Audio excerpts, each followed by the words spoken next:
1643 police ಸಿಬ್ಬಂದಿಯನ್ನ ಬಂದೋಬಸ್ತ್ಗಾಗಿ ನೇಮಕ ಮಾಡಲಾಗಿತ್ತು.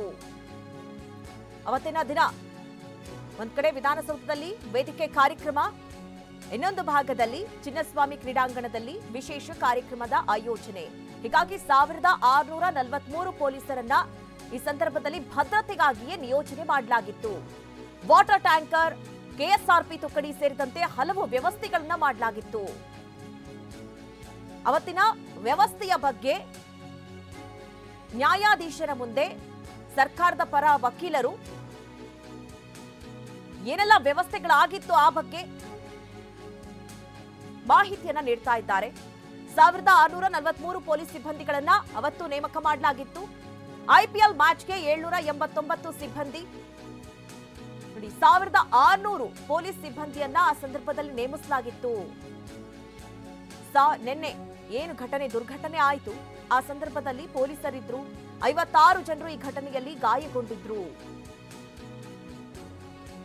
IPL ಮ್ಯಾಚ್ಗೆ 789 ಸಿಬ್ಬಂದಿಯ ನೇಮಕವಾಗ್ತಾ ಇತ್ತು. ಆದ್ರೆ ನಾವು ನಿನ್ನೆ ಭದ್ರತೆಗಾಗಿಯೇ ಹೆಚ್ಚಿನದಾಗಿ ಪೊಲೀಸ್ ಸಿಬ್ಬಂದಿಯನ್ನ ನೇಮಕ ಮಾಡಿದ್ವಿ ಅನ್ನುವಂತಹ ವಿಚಾರವನ್ನ ಇಲ್ಲಿ ಮುಂದಿಡ್ತಾ ಇದ್ದಾರೆ. 5 ಮಹಿಳೆಯರು, 6 ಪುರುಷರು ಮೃತಪಟ್ಟಿದ್ದಾರೆ. ಕಂಪ್ಲೀಟ್ ಆದ ಡೀಟೇಲ್ಸ್ ಅನ್ನ ಇವತ್ತು ಹೈಕೋರ್ಟ್ನ ಮುಂದಿಡ್ತಾ ಇದ್ದಾರೆ ಸರ್ಕಾರದ ಪರ ವಕೀಲರು. ಎಷ್ಟು ಜನ ಪೊಲೀಸರ ನಿಯೋಜನೆ ಆಗಿತ್ತು, ನಾರ್ಮಲಿ ಐಪಿಎಲ್ ಸಂದರ್ಭದಲ್ಲಿ ಎಷ್ಟು ಜನರನ್ನ ನಿಯೋಜನೆ ಮಾಡಲಾಗ್ತಾ ಇತ್ತು, ಆದ್ರೆ ಅಭಿಮಾನಿಗಳ ಸಂಖ್ಯೆ ಹೆಚ್ಚಾಗೇ ಬರುತ್ತೆ ಅನ್ನುವಂತಹ ಕಾರಣಕ್ಕಾಗಿ ಹೆಚ್ಚಿನ ಪೊಲೀಸರನ್ನ ನೇಮಕ ಮಾಡಿದ್ವಿ. 1600 ಪೊಲೀಸರ ನಿಯೋಜನೆ ಆಗಿತ್ತು. ಅದರ ಮಧ್ಯದಲ್ಲೂ ಕೂಡ ಇಂತಹ ದುರ್ಘಟನೆ ನಡೆದು ಹೋಗಿದೆ. 11 ಮಂದಿ ಮೃತಪಟ್ಟಿದ್ದಾರೆ, 56 ಜನರಿಗೆ ಗಾಯಗಳಾಗಿದೆ. ಕೋಲಾರ, ಉತ್ತರ ಕನ್ನಡ, ತುಮಕೂರು, ಯಾದಗಿರಿ, ಮಂಡ್ಯದಿಂದಲೂ ಕೂಡ ಜನ ಬಂದಿದ್ರು. ಅಂದ್ರೆ ರಾಜ್ಯದ ಬೇರೆ ಬೇರೆ ಭಾಗದಿಂದಲೂ ಕೂಡ ಜನ ಬಂದಿದ್ರು. 11 ಜನ ಏನ್ ಮೃತಪಟ್ಟಿದ್ದಾರೆ, ಅದರಲ್ಲಿ 5 ಜನ ಮಹಿಳೆಯರು, 6 ಜನ ಪುರುಷರು. ಇದರ ಕಂಪ್ಲೀಟ್ ಡೀಟೇಲ್ಸ್ ಅನ್ನ ಇವತ್ತು ಹೈಕೋರ್ಟ್ನ ಮುಂದಿಡ್ತಾ ಇದ್ದಾರೆ ಸರ್ಕಾರದ ಪರ ವಕೀಲ ಶಶಿಕಿರಣ್ ಶೆಟ್ಟಿ. ನೋಡಿ, ರಾಜ್ಯದ ಬೇರೆ ಬೇರೆ ಭಾಗದಿಂದ, ಯಾಕೆಂದ್ರೆ ಆರ್ಸಿಬಿ ಟೀಮ್ ಬರುತ್ತೆ ಅಂತ ಹೇಳಿ ಅವರನ್ನ ನೋಡಬೇಕು, ಕಣ್ತುಂಬಿಕೊಳ್ಬೇಕು, ಅವರಿಗೆ ಅಭಿನಂದನೆಯನ್ನ ಸಲ್ಲಿಸಬೇಕು. ಇಂತಹ ಅಪಾರ್ಚುನಿಟಿ ಮತ್ತೆ ಮತ್ತೆ ಸಿಗಲ್ಲ. 2.5 ಲಕ್ಷ ಜನ ನಿನ್ನೆ ಬಂದಿದ್ರು. ನೋಡಿ, ಹೆಚ್ಚು ಕಮ್ಮಿ ಒಂದು 50,000 1 ಲಕ್ಷ ಜನ ಬರುವಂತಹ ನಿರೀಕ್ಷೆ ಇತ್ತು ಅಂತ ಅನ್ಸುತ್ತೆ. ಆದ್ರೆ 2.5 ಲಕ್ಷ ಜನ ನಿನ್ನೆ ಈ ಕಾರ್ಯಕ್ರಮಕ್ಕೆ ಬಂದಿದ್ರು. ಎಲ್ಲೆಲ್ಲೂ ಕೂಡ ಜನಸಾಗರ. ಬೇರೆ ಬೇರೆ ಭಾಗ ರಾಜ್ಯದ, ಬರೀ ಬೆಂಗಳೂರು ಮಾತ್ರವಲ್ಲ, ಕೋಲಾರ, ಉತ್ತರ ಕನ್ನಡ, ಯಾದಗಿರಿ, ಮಂಡ್ಯ ಎಲ್ಲಾ ಭಾಗದಿಂದಲೂ ಕೂಡ ಜನ ಆಗಮಿಸಿದ್ರು. ಹಾಗಾಗಿ ದೊಡ್ಡ ಮಟ್ಟದ ಕ್ರೌಡ್ ಆಯ್ತು. 2.5 ಲಕ್ಷ ಜನ ನಿನ್ನೆ ಕಾರ್ಯಕ್ರಮಕ್ಕೆ ಆಗಮಿಸಿದ್ರು.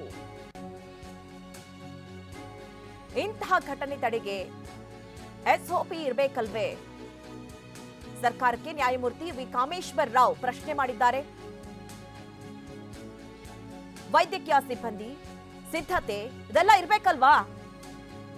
ಆಂಬ್ಯುಲೆನ್ಸ್ ವ್ಯವಸ್ಥೆ ಇರಬೇಕಲ್ವಾ? ಹೌದು, ಏನೆಲ್ಲ ವ್ಯವಸ್ಥೆಯನ್ನ ಮಾಡ್ಕೊಂಡಿದ್ದೀನಿ ಅಂತ ಹೇಳ್ತಾ ಇದ್ದೀರಿ, ಪೊಲೀಸರ ಇಷ್ಟು ಜನ ನಿಯೋಜನೆ ಆಗಿದ್ದೀರಿ ಅಂತ ಹೇಳ್ತಾ ಇದ್ದೀರಿ. ಆದ್ರೆ ಇಂತಹ ಘಟನೆ ತಡೆಗೆ ಎಸ್ಒಪಿ ಅಂತ ಇರಬೇಕಲ್ವಾ ಅಂತ ನ್ಯಾಯಮೂರ್ತಿ ವಿ ಕಾಮೇಶ್ವರ್ ರಾವ್ ಸರ್ಕಾರದ ಪರ ವಕೀಲರಿಗೆ ಪ್ರಶ್ನೆ ಮಾಡ್ತಾ ಇದ್ದಾರೆ. ಒಂದ್ ಕಡೆ ವೈದ್ಯಕೀಯ ಸಿಬ್ಬಂದಿಗಳಿರ್ಬೇಕು, ಅದರ ಸಿದ್ಧತೆ ಇರಬೇಕು. ಏನೇ ಅಚಾತುರ್ಯ ಆದ್ರೂ ಕೂಡ ತತ್ಕ್ಷಣದಲ್ಲಿ ಅದಕ್ಕೆ ಬೇಕಾದಂತಹ ವ್ಯವಸ್ಥೆ, ಆಂಬ್ಯುಲೆನ್ಸ್ ಇರಬೇಕು, ವೈದ್ಯಕೀಯ ವ್ಯವಸ್ಥೆ ಇರಬೇಕು. ಇದ್ಯಾವುದನ್ನು ಕೂಡ ವ್ಯವಸ್ಥೆ ಮಾಡ್ಕೊಳ್ಳದೆ ಹೇಗೆ ನೀವು ಈ ಒಂದು ಕಾರ್ಯಕ್ರಮವನ್ನ ಆಯೋಜನೆ ಮಾಡ್ತೀರಿ? ಇದು ನ್ಯಾಯಮೂರ್ತಿಗಳು ಕೇಳ್ತಾ ಇರುವಂತಹ ಪ್ರಶ್ನೆ ಸರ್ಕಾರದ ಪರ ವಕೀಲರಿಗೆ. ಯಾಕೆಂದ್ರೆ ಈವರೆಗೂ ಕೂಡ ವಾದ ಪ್ರತಿವಾದ ಆಲಿಸ್ತಾ ಇರುವಂತಹ ಹೈಕೋರ್ಟ್ ಒಂದಷ್ಟು ಪ್ರಶ್ನೆಗಳನ್ನ ಕೂಡ ಮುಂದಿಡ್ತಾ ಇದೆ. ಸರ್ಕಾರದ ಪರ ವಕೀಲರು ನಿಮ್ಮ ಸಲಹೆಯಂತೆ ಸರ್ಕಾರ ನಡೆದುಕೊಳ್ಳೋದಕ್ಕೆ ಸಿದ್ಧವಾಗಿದೆ ಎನ್ನುವಂತಹ ಮಾತಿನ ಜೊತೆಯಲ್ಲಿ ಏನೆಲ್ಲ ವ್ಯವಸ್ಥೆಗಳಾಗಿತ್ತು, ಎಷ್ಟು ಜನ ಪೊಲೀಸರನ್ನ ನಿಯೋಜನೆ ಮಾಡಲಾಗಿತ್ತು, ತಮ್ಮ ನಿರೀಕ್ಷೆ ಹೇಗಿತ್ತು? ನಾರ್ಮಲಿ ಐಪಿಎಲ್ ಟೈಮ್ ನಡೆಯುವಾಗ ಒಂದು 500 ರಿಂದ 600 ಪೊಲೀಸರ ನಿಯೋಜನೆ ಆಗ್ತಾರೆ. ಆದ್ರೆ ಈ ಬಾರಿ 1600 ಪೊಲೀಸರ ನಿಯೋಜನೆ ಆಗಿತ್ತು ಅನ್ನುವಂಥದ್ದು